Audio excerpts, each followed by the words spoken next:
Last time I visited Starbucks Reserve SM North EDSA, North Tower. I've tried 4 drinks and 3 desserts. Just food, no hype. First, Ice Honey Ruby Grapefruit Aerocano. Lasang-lasa pa rin yung coffee. And kahit foamy siya, hindi ko masyadong ramdam yung aerated effects sa lasa. Next, Kiwi Passion Fruit with Glitter Pop Lemonade. Ito yung pinaka-refreshing for me. Light, fruity, and perfect pampalamig. Then, passion pop drink with kiwi fruit, mas nalalasahan ko yung coconut milk kaysa passion fruit. Kaya natatabunan yung fruity flavor na ina-expect ko. Next, pistachio lava oat milk macchiato. I added chocolate drizzle for a Dubai chocolate inspired twist.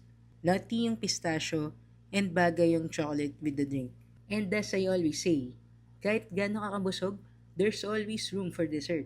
Ube cocoa loaf is straightforward lang. Ube and makapuno.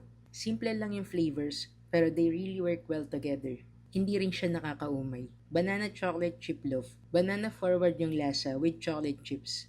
Mas rich yung flavor, pero sakto lang yung tamis. Mas okay siya when served warm. And lastly, calamansi cheesecake. Yung calamansi flavor nasa ibabaw lang and wala sa mismong cheesecake. Balance yung asim niya, pero personally, mas babalikan ko pa rin yung ube cocoa loaf and banana chocolate chip loaf. Follow for more honest food finds around the metro.